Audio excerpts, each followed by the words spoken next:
बहुत से beginner artist इस प्रॉब्लम को फेस करते हैं कि वह अपने आर्टवर्क को किस तरह से बनाए कि उसमें एक 3D फील आए, उसमें राउंडनेस फील हो। जब भी हम कोई आर्टवर्क बनाते हैं, चाहे वह हम फिर पेपर पर बनाएं, कैनवास पर बनाएं या रंगोली बनाएं या कुछ और बनाएं, तो वह जब हम किसी एक सरफेस पर जब आर्टवर्क बनाते हैं तो वह सरफेस 2D फॉर्म में होता है। अब 2D फॉर्म में ही कैसे हम चीज़ों को बनाएं कि वह हमें 3D फील दें, रियलिस्टिक फील दें। जब भी कोई हम आर्ट वर्क बनाते हैं तो सबसे पहले हमें उसका जो बेसिक स्ट्रक्चर है उस पर काम करना ज़रूरी है। क्योंकि अगर मान लीजिए आप एक फेस बना रहे हैं तो अगर उसमें अगर एयर लाइन अगर थोड़ा यहाँ से इतनी तिरछी हो गई तो जो उसका ओवरऑल लुक है, जो उसका इफ़ेक्ट है, वह ख़त्म हो जाता है। तो सबसे पहले आपको चीज़ों के शेप्स को ऑब्जर्व करना ज़रूरी है कि चीज़ें कैसी है, उनका शेप्स क्या है, लाइन्स, एंगल्स, प्रपोर्शंस कैसे हैं। जब हमारे आर्टवर्क का कंस्ट्रक्शन जो उसका बेसिक स्ट्रक्चर है, ड्राइंग है, वह सही बन जाती है, उसके बाद हम उसमें जो 3D इफेक्ट लाने के लिए वर्क करते हैं। और यह छोटी सी एक्सरसाइज आपको इस चीज़ को समझने में काफ़ी हेल्प करेगी। तो चलिए स्टार्ट करते हैं। सबसे पहले मैं यहाँ पे एक शेप ड्रॉ कर रहा हूँ। हम अपने अकॉर्डिंग कोई भी रैंडम शेप ड्रॉ कर सकते हैं। अब जैसे कि यह शेप एक 2D फॉर्म में है, अब इसमें कोई 3Dनेस फील नहीं हो रही है। अब इसमें ऐसा क्या किया जाए कि उसमें 3Dनेस फील हो, तो उसके लिए हम कुछ कर्व्स लाइंस का यूज़ करते हैं। जैसे कि इसके ऊपर अब मैं जो कर्व लाइन बना रहा हूँ वह जो उसकी राउंडनेस है उससे हमें फील हो रहा है कि जो वह शेप है वह एक पत्थर की तरह है, वह ऊपर से गोल है। इन लाइंस को हम जैसा कि जो रेफरेंस होता है उसके अकॉर्डिंग यूज करते हैं। इन लाइंस को हम एज अ ग्रेड यूज़ करते हैं। जैसा कि हमारे सरफेस में जो हमारा ड्राइंग रेफरेंस है उसमें हम जिस तरह से राउंडनेस को फील कराना चाहते हैं तो उसको हम वर्टिकली और हॉरिजॉन्टली लाइंस को कर्व के फॉर्म में दिखाते हैं ताकि जो उसकी राउंडनेस है वह हम अच्छे से शो कर पाएँ। और यह चीज़ काफ़ी ज़्यादा हेल्प करती है कि जब हम उसमें शेडिंग ऐड करते हैं तो इससे हमें इजीली पता चलता है कि कहाँ से लाइट आ रही है और कैसे हम उसको शेड करें कि जो डार्क का पार्ट है वह हमें इजीली समझ में आए। कहाँ पे हमको शेडिंग ऐड करनी है, जो शेडोज़ को कैसे देना है। जैसे कि अब ये एक गोला मैंने बनाया है, सर्कल। अब यह 2D फॉर्म में है। अब इसमें मैं धीरे धीरे जो कर्व लाइन्स हैं उनको ऐड कर रहा हूँ। इसलिए जब हम ड्राइंग की प्रैक्टिस करते हैं तो वहाँ पे स्ट्रेट लाइंस के साथ साथ कर्व लाइंस को भी सीखना, उनकी प्रैक्टिस करना ज़रूरी है। क्योंकि जब हम इन चीज़ों को सीखते हैं, समझते हैं, तो उस जगह पे यह चीज़ें काफ़ी हेल्प करती हैं और हम एक फ़्लो के साथ इन चीज़ों को दिखा पाते हैं। जब हम हेचिंग वगैरह करते हैं तो उस टाइम पे हम इस टाइप की लाइंस का यूज़ करके इजीली अपने आर्टवर्क को 3D फॉर्म में उसमें जो वैल्यूज़ हैं उनको दिखा पाते हैं। क्योंकि हेचिंग में केवल स्ट्रेट लाइंस का ही यूज़ नहीं किया जाता है, उसमें हम कर्वनेस के साथ भी हल्की हल्की लाइंस को यूज़ करते हैं जिससे कि जो उसकी ओवरऑल राउंडनेस है वह हमें अच्छे से फील हो पाती है।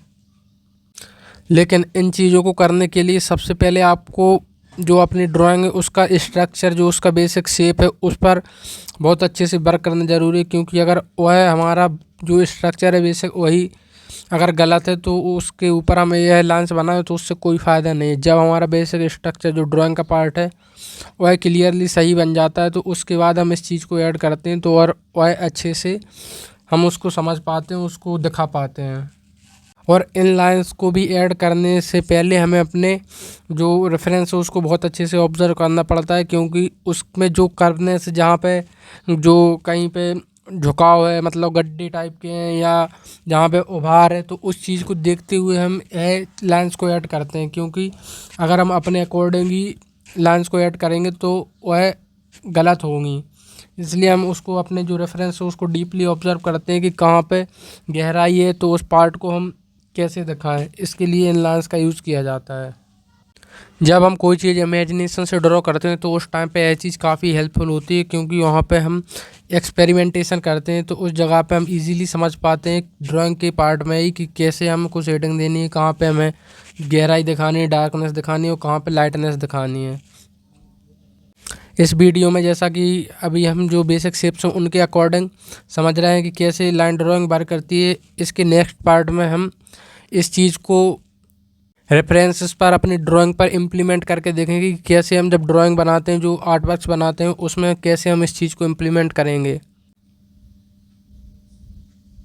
अब यहाँ पे हम एक ट्री को बना के उसकी हेल्प से समझते हैं कि कैसे हम एक ट्री में राउंडनेस को दिखा सकते हैं, कैसे हम जब उसमें वैल्यूज़ को ऐड करते हैं तो कैसे उसका जो वॉल्यूम है उसको फील करें, कैसे समझ में आए कि उसमें एक कर्वनेस है। वॉल्यूम का मतलब होता है कि जो पेड़ के ऊपर लाइट पड़ती है तो उसके अकॉर्डिंग जो उसका जो उसमें राउंडनेस फील होती है, कर्वनेस फील होती है, उसको हम वॉल्यूम बोलते हैं।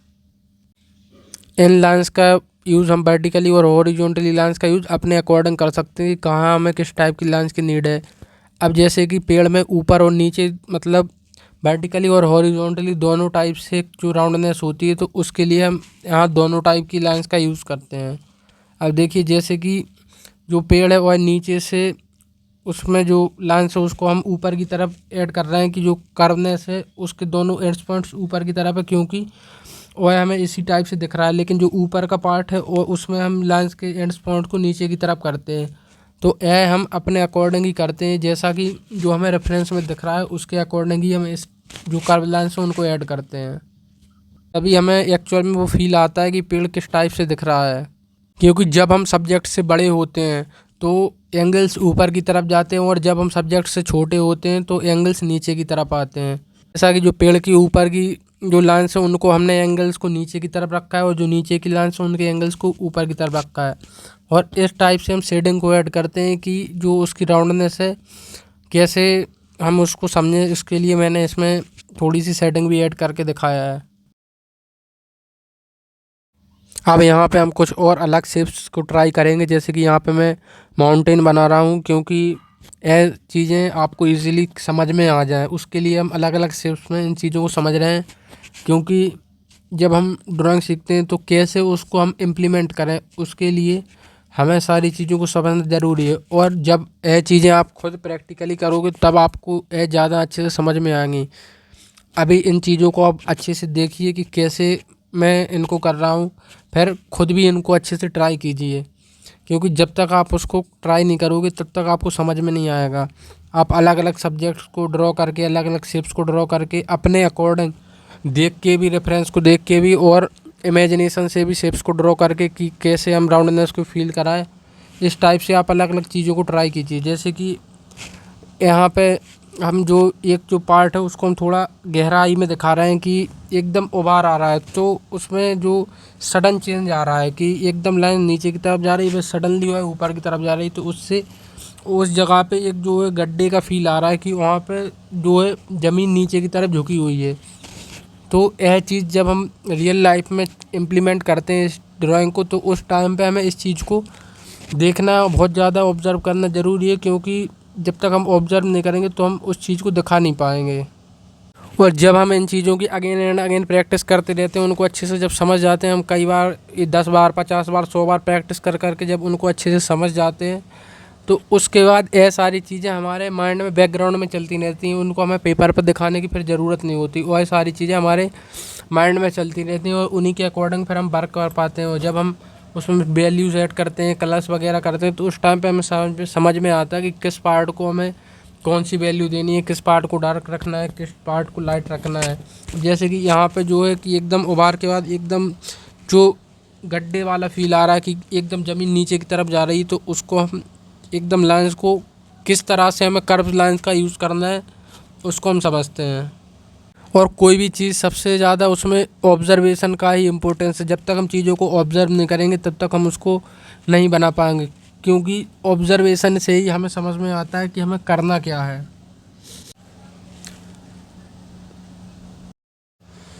अब यहाँ पे हम बॉडी पार्ट जो फेशियल फीचर्स में नोज़ आती है तो उसकी हेल्प से हम ड्रॉ करके समझेंगे कि कैसे हम जो फेस है जब हम पोर्ट्रेट वगैरह ड्रॉ करते हैं तो उस टाइम पे हम कैसे इस चीज़ को ऐड कर सकते हैं। यहाँ मैं रफली जो है नोज़ का स्ट्रक्चर बना रहा हूँ ताकि आपको इजीली समझ में आए कि किस पार्ट को हम कैसे बनाते हैं।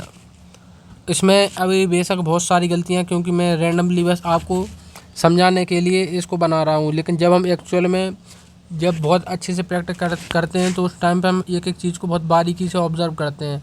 क्योंकि जब तक हमारा जो बेसिक स्ट्रक्चर है वह सही नहीं बनेगा तब तक हम उसमें चाहे जितना कुछ ऊपर से ऐड कर लें वह अच्छा नहीं दिखेगा। जो हम लाइन्स ड्राइंग शेडिंग वैल्यूज ये सारी चीज़ें करते हैं एडिशनल चीज़ें हैं, लेकिन जो बेसिक स्ट्रक्चर है उसको सही बनाना ज़रूरी है।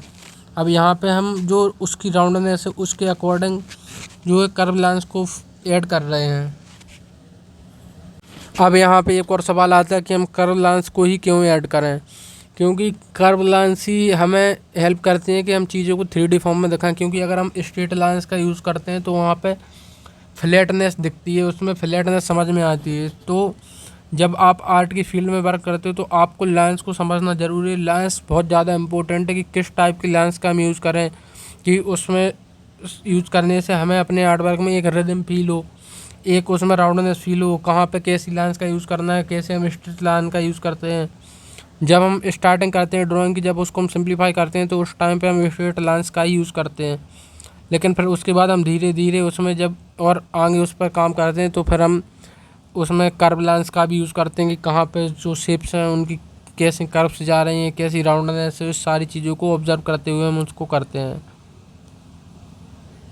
अब यहाँ पे जो लाइन्स हमने ऐड की हैं उससे जो है राउंडनेस नोज़ की है वह हमें अच्छे से समझ में आ रही है। तो इस तरह से यह चीज़ इम्प्लीमेंट करके हम हर एक सब्जेक्ट को 3D फॉर्म में बना सकते हैं। फिर चाहे वो पहाड़ हो, झाड़ी हो या किसी का फेस हो या कुछ भी हो, हम उसको ईज़िली 3D फॉर्म में कन्वर्ट कर सकते हैं। और यह हमें काफ़ी हेल्पफुल होता है जब हम वैल्यूज़ की प्लेसमेंट करते हैं उस टाइम पे, क्योंकि इससे हमें इजीली समझ में आता है कि कौन से पार्ट में राउंडनेस है और कैसी लाइट पड़ेगी तो किस पार्ट में शेडोज़ आएंगी और किस पार्ट में वह ब्राइट रहेगा। तो यह हमें काफ़ी हेल्पफुल करता है कि चीज़ों को हम किस तरह से उसमें वैल्यूज़ को दें और उसको 3D फॉर्म में दिखाएं। एक जो वैल्यूज़ होती है लाइटनेस डार्कनेस उसको ईज़िली हम दे पाएँ। आई होप कि इन सारी बातों से और इन सारी चीज़ों को समझ के आपको कुछ क्लैरिटी मिली होगी। तो सबसे पहले आपको अपने जो फंडामेंटल्स हैं, जो बेसिक लाइन्स, एंगल्स, प्रोपोर्शंस है, उस पर वर्क करना ज़रूरी है।